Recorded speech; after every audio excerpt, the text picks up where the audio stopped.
মুসলিম নাম রাখলেও সে মুসলমান না। আত্মসমর্পণ কার কাছে করা লাগবে? আল্লাহর কাছে। আল্লাহর কাছে, রাসূলের কাছে। এজন্য সূরা হাশরে আল্লাহ বলেন, মা আতাকুমুর রাসূলু ফাখুযুহু ওয়া মা নাহাকুম আনহু ফান্তাহু। আল্লাহ বলে, আমার রাসূল তোমাদেরকে যা দিয়েছে তা গ্রহণ করো, রাসূল যা থেকে নিষেধ করছে তা থেকে বিরত থাকো। তাহলে আল্লাহ রাসূল পাঠাইছেন, রাসূলের মাধ্যমে দিন পাঠাইছেন, রাসূলের মাধ্যমে ধর্ম পাঠাইছেন, ধর্ম গ্রন্থ আল্লাহ পাঠাইছেন। এখন আল্লাহ তার রাসূলের মাধ্যমে যে দিন আমাদেরকে দিয়েছেন, যা দিয়েছেন তাহা গ্রহণ করা লাগবে, যাহা নিষেধ করছেন তা থেকে দূরে থাকা লাগবে, বিরত থাকা লাগবে। যারা আল্লাহর দেওয়া হুকুম, আহকাম, জীবন, আদর্শ গ্রহণ করে আল্লাহটা, তাদের নাম মুসলিম। যারা আল্লাহটা গ্রহণ করে নাই, মানুষেরটা গ্রহণ করে, সে মুসলিম নাম ধারণ করলেও মুসলমান না। আল্লাহটা, আল্লাহ জানিছেন জীবন বিধান, জীবন আদর্শ, এই জীবন বিধান বা এই জীবন আদর্শ, মতাদর্শ আল্লাহ তাআলা জানিছেন নিয়ম কানুন, এটা যারা গ্রহণ করে তাদের নাম কি? মুসলিম। আল্লাহ দেন নাই, মানুষ দিছে, আবার যুক্তি দিছে, মানুষে কিছু মতাদর্শ দিছে, থিওরি দিছে, কিছু আইন কানুন বানাইছে। বলতেছে নাজাত যদি পাও, মুক্তি যদি চাও, শান্তি যদি চাও, আমার যে ফর্মুলা দিলাম ওইটা অনুযায়ী তুমি চলো, তোমার ব্যক্তি জীবন চালাও, তোমার পরিবার চালাও, তোমার সমাজকে চালাও, তোমার রাষ্ট্র চালাও, তোমার অর্থনৈতিক জীবনটারে রাঙ্গাও, তাইলে তুমি সফল কাম হবা।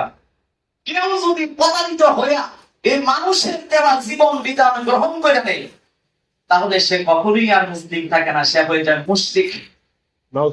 সে হয়ে যায় কি? মুশরিক, শিরক করছে।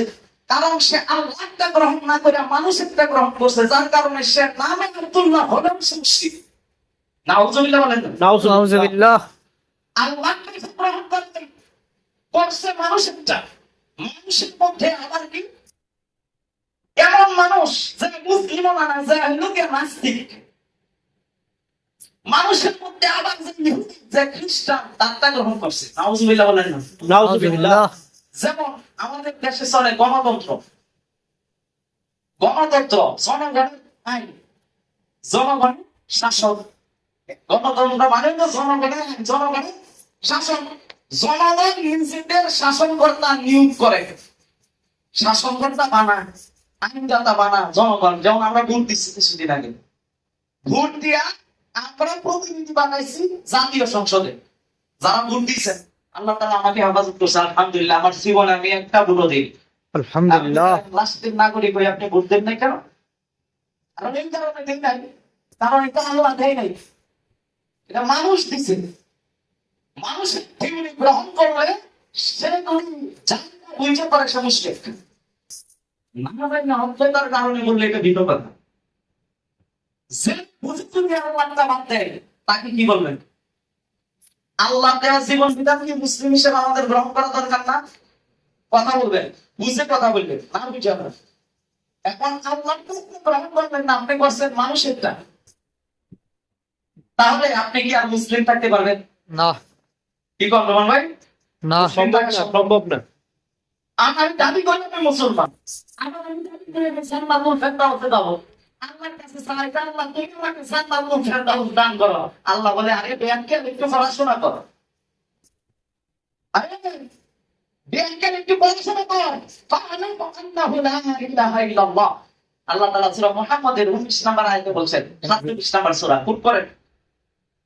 আমার কথাগুলো শুধু কোরআন, কারণ কোরআন কথাগুলো শেষ করতে পারবো না, হাদিস তো পরে যাবো, আগে কোরআন, আগে হলো কোরআন, পরে হলো সুন্নাহ, পরে হলো ইজমা, পরে হলো কিয়াস। তাহলে প্রথম যেটা এটা আগে আলোচনা করি, ঠিক কি না? তাহলে আল্লাহ তাআলা বলতেছে তাহলে গ্রহণ করো। আল্লাহ বলে দিচ্ছে ইন্নাল দীনা ইনদাল্লাহিল ইসলাম, গ্রহণযোগ্য ধর্ম হচ্ছে ইসলাম। ইসলাম না সমাজতন্ত্র? ইসলাম। ইসলাম। সমাজতন্ত্র কেউ যদি পালন করে, সমাজতন্ত্র অনুযায়ী যদি নিজের জীবন গঠন করে, পারিবারিক জীবন, সামাজিক জীবন, রাষ্ট্রীয় জীবন গঠন করে, সে নাজাত বা মুক্তি পাবে না। কবরে প্রশ্ন কেন করবেন? তিনটা। 1 নাম্বার প্রশ্ন কি? বোকা তোমার রব কে? আপনি উত্তর দিবেন কি? সবাই বলি আমরা স্বপ্ন দেখি যে কবরে যায় উত্তর দেন আল্লাহ, আমার রব হইল আল্লাহ। কোন দিনেই আপনি উত্তর দিতে পারবেন না যতক্ষণ না রব কি না বুঝবেন। আপনি মনে করেন না যে আপনি ইচ্ছা করলেই উত্তর দিয়া লাগেন, আপনার রব বুঝে থাকবে। রব শব্দের অর্থ হলো অস্তিত্বহীন জিনিসকে অস্তিত্ব দান করার পরে যিনি ক্রমে ক্রমে সৃষ্টির পূর্ণতায় পৌঁছে দিছে। আলহামদুলিল্লাহ। আলহামদুলিল্লাহ। অস্তিত্বহীন জিনিস বোঝার চেষ্টা করে গল্প না, কোরআন এবং বিশ্লেষণ এবং গবেষণার কথা। অস্তিত্ব ছিল না, অস্তিত্ব দিছে কে দিছে? আল্লাহ। আল্লাহ। তাহলে যে আল্লাহ আমার সৃষ্টি করছে আমার উপরে কার আইন চলবে? আল্লাহর আইন চলবে না মানুষের আইন চলবে? আল্লাহর আইন। আল্লাহ। বুঝে কিন্তু উত্তর দেওয়া লাগবে। আল্লাহর তারা কিন্তু ফ্যান আবিষ্কার করছে একজনে। এই ফ্যানের যে সিস্টেম, এই ফ্যানের কোনটা অন কোনটা অফ, এটা কি কি সিস্টেমে কাজ করবে, কি কি সমস্যা হবে, এটা এই ফ্যানের যে আবিষ্কারক সে বুঝবে না আমি বুঝবো? আবিষ্কারে ভালো বুঝবে, কারণ সে এটা আবিষ্কার করছে। আবার দেখবেন একটা মোবাইল যখন কিনেন, মোবাইল বা কিনার সময় দেখবেন একটা ছোট্ট নোটবুক দিয়ে দেয়। এই সিটটা কিভাবে আপনি মোবাইলে ঢোকাবেন, বা মেমোরি কিনতে গেছেন একটা নোটবুক দিয়ে দেয়। মোবাইল কিনছেন একটা বই দিয়ে দেয় নোটবুক। এই মোবাইলটা এইভাবে চালাইতে হবে, এটা হইলো অন, এটা হইলো অফ, এটা দিয়ে মোবাইলটি সিট করা লাগবে, এটা দিয়ে কাটা লাগবে, এরকম আছে না? কি কোন শরীফ ভাই? এখন মোবাইলটা আবিষ্কার করছে সেটার ফর্মুলা দিবে। যদি অন্য কেউ ফর্মুলা দেয় তাহলে মোবাইল কি চলবো না সমস্যা হবে? সমস্যা হবে। মানুষকে সৃষ্টি করছে কে? আল্লাহ। আল্লাহ ফর্মুলা দিবেন না ইনস্ট্যান্ট বলে দিবেন? আল্লাহ দিবেন। আব্রাহাম লিঙ্কন দিবেন।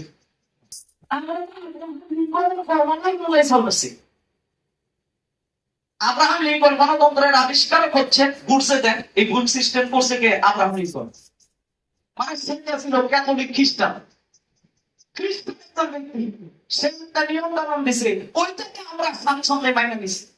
আলহামদুলিল্লাহ, আস্তাগফিরুল্লাহ। মানুষ কিভাবে মানুষের আইন মানে? সৃষ্টি করছে আমার আল্লাহ, মানুষের অন্তর থেকে সাথে করে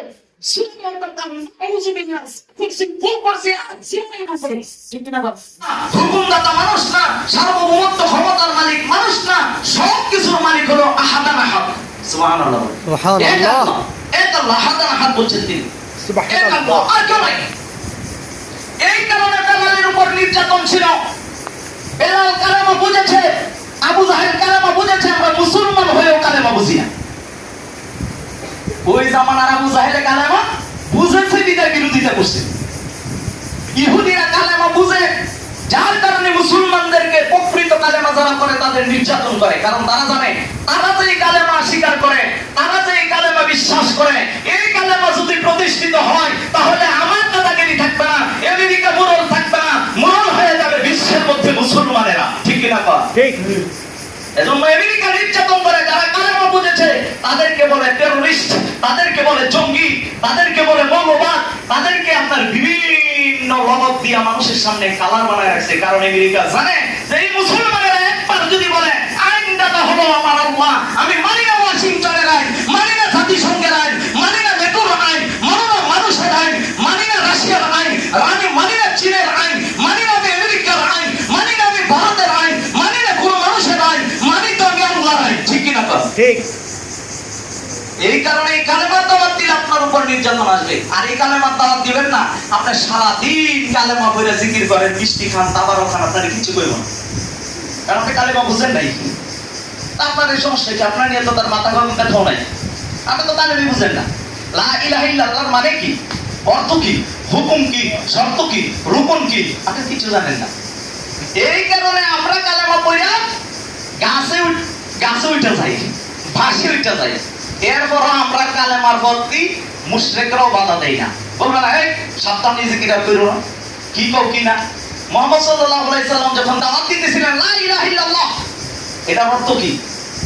তা মুহাম্মদ সাল্লাল্লাহু আলাইহি সাল্লাম বলতেছিল প্রথম শর্ত তোমরা যা মানতেছো, তোমরা যে আইনদাতা সমাজের সমাজ প্রতিরানি মনে করো, নিজস্ব আইন দিয়ে দেশ চালাও, চলবে না। তোমাদের সমাজের আইন, তোমরা আইন বানাইছো, এই আইন দিয়ে দেশ চালাইতেছো। তোমরা ওই মাতাব্বররা আল্লাহর আইন বাদ দিয়ে তোমাদের সমাজপতিদের আইন দিয়ে তুমি দেশ চালাও, এটা চলবে না। আইন মানতে হবে আল্লাহ, তার তোমার এটা বাদ দিতে হবে। আবু জাহেল তেলে বেগুনে চলে গেছে, উৎপাত তেলে বেগুনে চলে গেছে, আবু লাহাব তেলে বেগুনে চলে গেছে। মুহাম্মদ কোনটা কি সব বাদ দিয়ে দিব? এতদিন ধরে আমরা যা করতেছি সব বাদ দিতেছি, তুমি খালি সঠিক আর আমরাই ভেটি। নাউজুবিল্লাহ বলেন। নাউজুবিল্লাহ। তুমি সঠিক হয়ে গেছো, তুমি একলা খালি বুঝো আর আমরা বুঝি না। আমরা আলেম না, আবু জাহেল আলেম না, উৎপাত সাইবা মুগিরা এরা তো সমাজের বড় বিজ্ঞানী মানুষ। তুমি একলা কি বাপ দাদার ধর্ম বাদ দিয়া তুমি কি নিয়ে আইছো? খালি তো আমরা শুনি বাপ দাদার ধর্ম। বাপ দাদার ধর্মটা কি? সমাজের আইন। আবার বিয়ে করিয়া তারে ভোগের সময় ব্যবহার করতো, ভোগের মতন। আবার যথেচ্ছা বিয়ে করতো, আমার ছেড়ে দিত, বিয়ে করতো ছেড়ে দিত। ইচ্ছা হয়েছে বিয়ে করতো, ইচ্ছা হয়েছে ছেড়ে দিছে। আল্লাহ রাসূল বললেন, আল্লাহ একটা বিধান দিছে, আল্লাহ একটা আইন দিছে। সেটা কি? তুমি বিয়ে সর্বোচ্চ 4টা করতে পারবা। কয়টা করতে পারবা? 4টা। কথা বল না কেন? 4টা। যারা 10টা 12টা 20টা করে, যখন তখন বিয়ে করে, তাদের সাথে আঘাত লেগে গেছে। হ্যাঁ, মুহাম্মদ নতুন আইন নিয়ে আইছে, 4টা বিয়ে করবো। আমরা কি কম বুঝি নাকি? মাতাব্বররা কি কম বুঝে নাকি? মুহাম্মদ নতুন দিন নিয়ে আইছে, নতুন আইন নিয়ে আইছে। মুহাম্মদ রে যেমন কাটতে মারতো। নাউজুবিল্লাহ করনা। নাউজুবিল্লাহ। এই আইনটা কি মুহাম্মদ সাল্লাল্লাহু আলাইহি সাল্লামের না আল্লাহর আইন? আল্লাহর আইন। এবার আসেন, সহজ করে নিছে তারা বিয়ে করব, সমস্যা কি? আবার বিয়ের মধ্যে আইন করলো কি, যে বিয়ের মধ্যে তালাক 3 তালাক দেওয়ার সময় হতো, তালাকের যখন ইদ্যত পূর্ণ হওয়ার সময় হতো, তখনই কি করতো, আবার বউ নিয়ে এসে হতো। মানে ছাড়তো না, তারে তালাকও দিত না, তারে ছাড়তো না, এমন একটা নির্যাতন করতো। মানে তালাকের সময়সীমা, ইদ্যত পূর্ণর সময়সীমা কাছাইছে, তখন আবার তারে নিয়ে আসছে। এতদিন বাপের বাড়ি ফালায় রাখছে 2 মাস 3 মাস, আর ইদ্যত পূর্ণের সময় হয়েছে, তারে আবার নিয়ে এসে বসছে। মানে তারে ছাড়বে না, চাকর রানীর মতন ব্যবহার করবে। মুহাম্মদ সাল্লাল্লাহু আলাইহি সাল্লাম একটা আইন আল্লাহর পক্ষ থেকে আসলো, যে তোমরা যেটা করতেছো এটা করা যাবে না। 3 বার বড় জোর তালাক দিতে পারবা। কয়বার? 3 বার। 3 বারের পরে আর এটারে গ্রহণ করতে পারবে না, শেষ। তখন তাদের গায়ে লেগে গেল, হ্যাঁ, এতদিন আরামে মহিলাদের ভোগ করতাম, মুহাম্মদ যে আইন নিয়ে আসছে, এই আইন যদি প্রতিষ্ঠিত হয়, তাহলে তা আমরা এই যে খায়েশ, আমরা যে আত্মা, এই খায়েশই নষ্ট হয়ে যাবে। নাউজুবিল্লাহ বলেন। নাউজুবিল্লাহ। আজকে আমরা দেখেন কি করি, শরীয়ত বলছে কি আমরা করি কি? শরীয়তে বলছে কি আমরা করি কি? আল্লাহ বলছে কি আমরা করছি কি? আল্লাহ বলছে চুরি করলে হাত কাটো, চুরি করলে কি করো?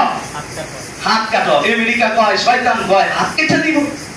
এই আইন আমরা মানি না, আমরা এই আইন বাদ দিলাম। আমরা একটা আইন বানাইছি, যদি চুরি করে 2 মাসের 3 মাসের জেল। কয় মাসের জেল? 3 মাসের বা 6 মাসের বা 2 বছরের, ঠিক না? এই আইনটা কে বানাইছে? কথা কই না। শয়তান। এই আইন কে বানাইছে? শয়তান। মানুষ রূপী শয়তান, সে আল্লাহর বিরুদ্ধে আইন বানাইছে।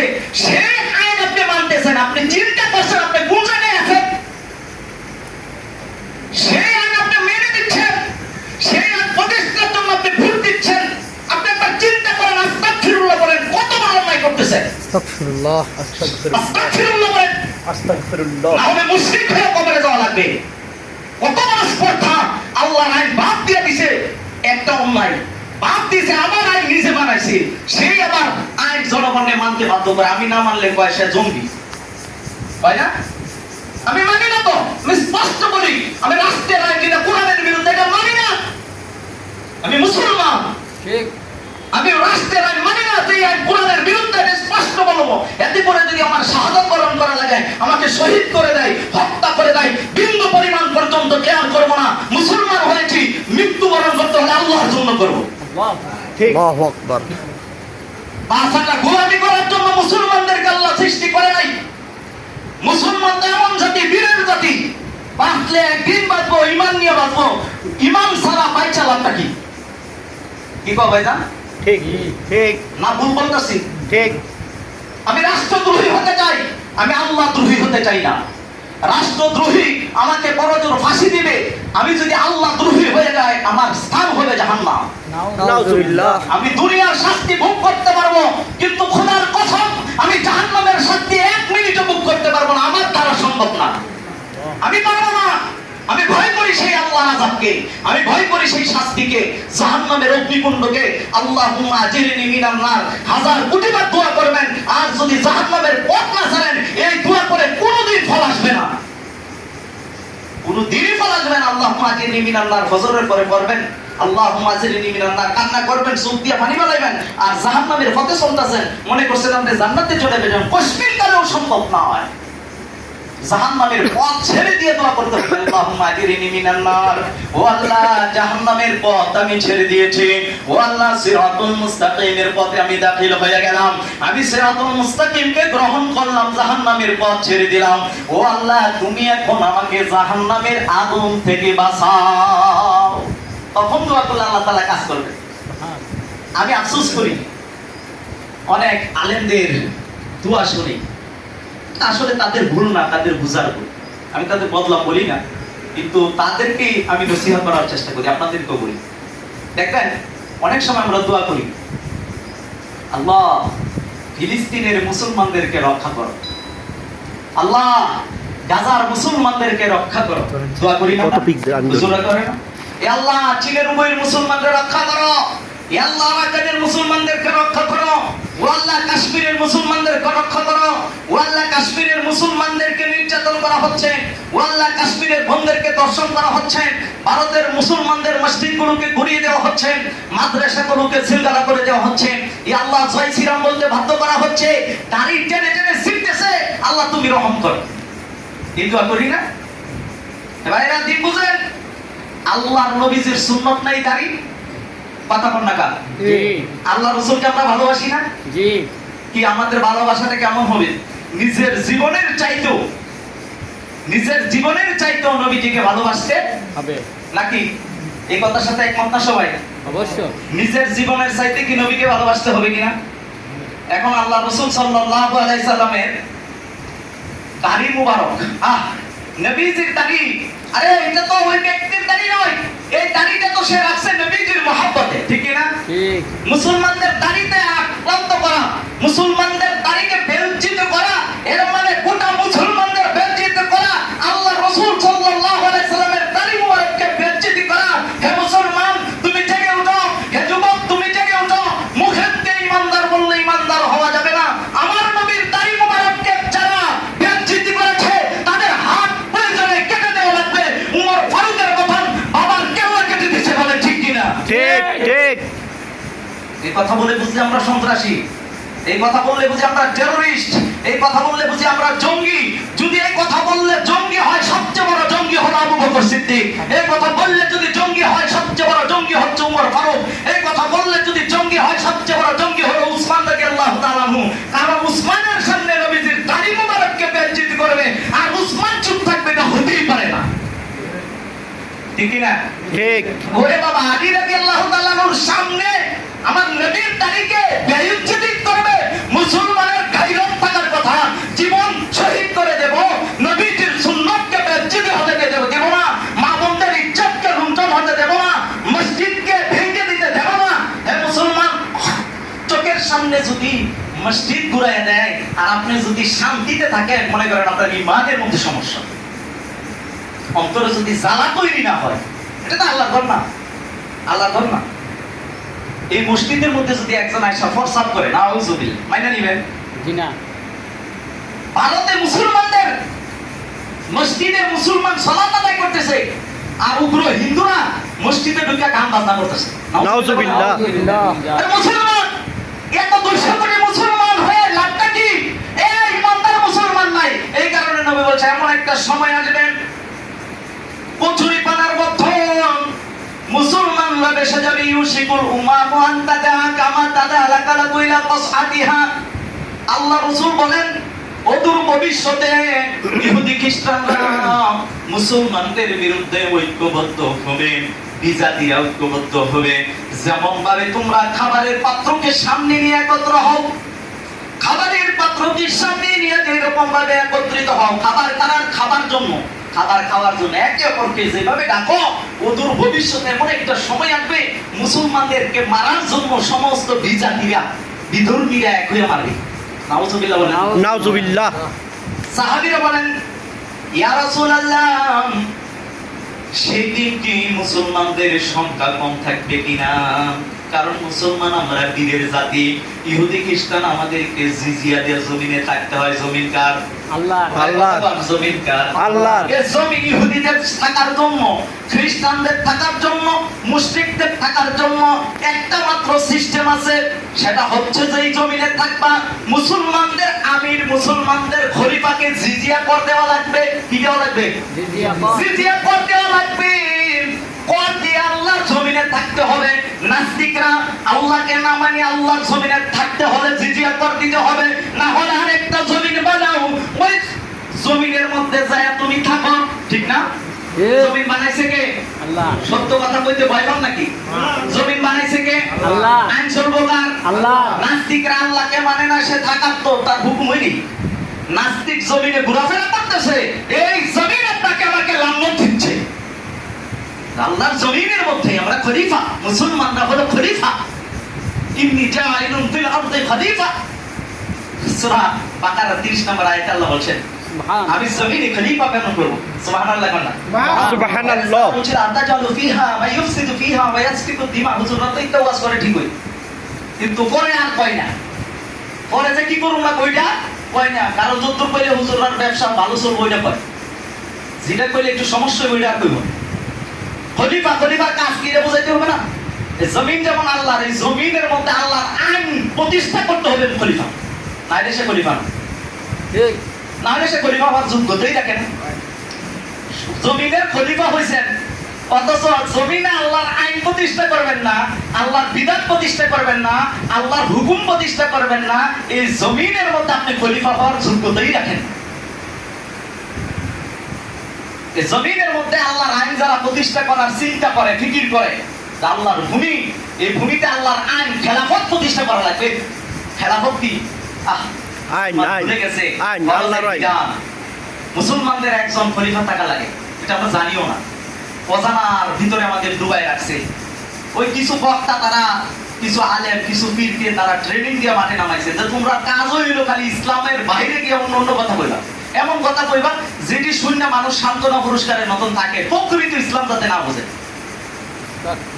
এই কারণে প্রকৃত ইসলামের কথা বললে ওলা খুব কম। জমিন হলো আল্লাহ, এই আল্লাহর জমিনে খলিফা হলো মানুষ। কে? মানুষ কি আমরা খলিফা না? জি।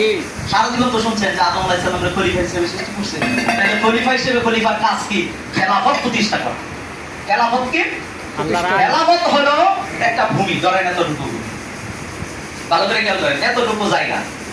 এই জায়গাতে আল্লাহর আইন, হুদুদ, কিসাস বাস্তবায়ন যিনি করবে একজন অভিভাবক লাগবে। অভিভাবক কয়জন লাগবে? একজন। আচ্ছা বলেন তো, পরিবারে অভিভাবক কয়জন থাকে? একজন। একজন। একজন থাকলে কি হয়? ঝগড়া হয়, ফ্যাসাদ হয়। আচ্ছা, প্রতিষ্ঠানের মধ্যে প্রাইমারি স্কুলে প্রধান শিক্ষক কয়জন থাকে? একজন। হাই স্কুলে কয়জন থাকে? একজন। ভার্সিটিতে কয়জন থাকে? একজন। দুইজন থাকলে কি হবে? ঝামেলা। আল্লাহ রাসূল বলছে মুসলমানদের খলিফা থাকবে একজন। কয়জন? একজন। সারা পৃথিবীর মুসলমানদের পরিচালনার জন্য যিনি থাকবেন অভিভাবক, এই খলিফা না থাকলে খলিফাকে বাস্তবায়ন করা প্রত্যেকটা মুসলমানের উপর ফরজ আইন। খলিফা না থাকলে খলিফাকে নির্ধারণ করা ফরজে আইন, বাধ্যতামূলক। একজন খলিফাকে আগে বাছাই করা লাগবেই। 1924 সালে খেলাফত ব্যবস্থা ধ্বংস হয়েছে। একটু পড়াশোনা করে যুবকরা, মুরব্বীরা, 1924 সালে উসমানী খেলাফত ধ্বংস হওয়ার মাধ্যমে 100 বছরের উপর হয়ে গেছে মুসলমানদের কোনো খেলাফতই নেই। কত বড় পাপের বুঝালে মুসলমান জাতি আছে। খেলাফত হারিয়ে গেছে, খেলাফত ছিনায় আনার জন্য, খেলাফত প্রতিষ্ঠার জন্য মুসলমান জানেও না।